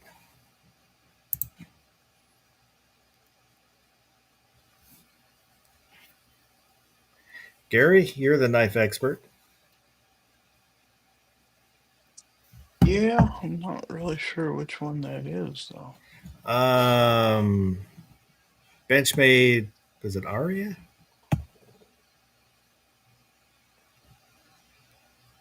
The combo blade, I can see that much. So I can tell you here. Adira, Benchmade Adira. I have never seen that model.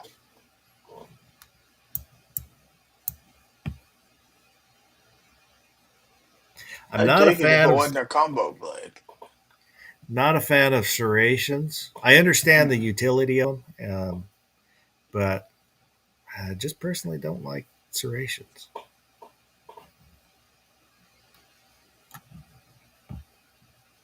Cool.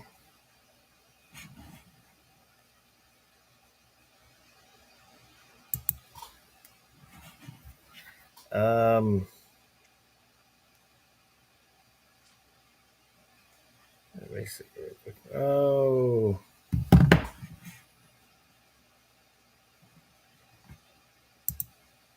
I thought Bulldog had said he sent something, and maybe it was X Adam One, and I misread who it was. Oh yeah, he did. Let's say he sent Lauren, but I didn't get it.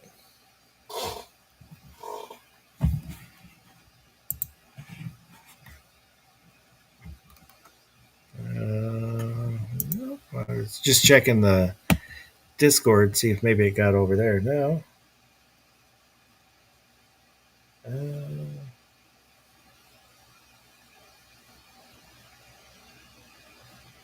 Let me see. Did it get filtered? I don't see it. Bulldog, if you're still out there, I don't see your email.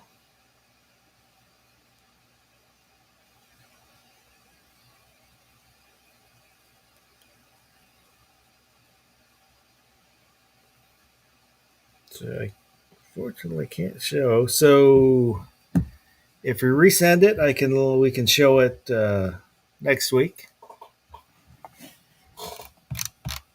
I apologize. Yeah, I checked the Discord. I didn't see it over there. Roy he sent it snail mail. You'll get it in a few days. Well, however I get it, I will show it next week. When I worked years and years ago when I was younger, I worked at a grocery store and I didn't have a phone. My boss is like, "Well, how can I get a hold of you if I need to?" I told him, "You can write me a nice letter."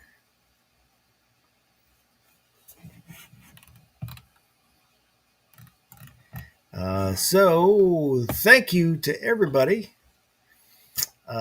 If you're watching this replay, leave a comment. Anything we talked about, agree with, disagree with. What's your favorite truck? I read all the comments, and they are always appreciated. I should have a video coming out Monday. I don't remember what it's about, but there should be one on Monday. And I think other than that, I'm going to say I hope everybody has a good rest of the night and go do something good.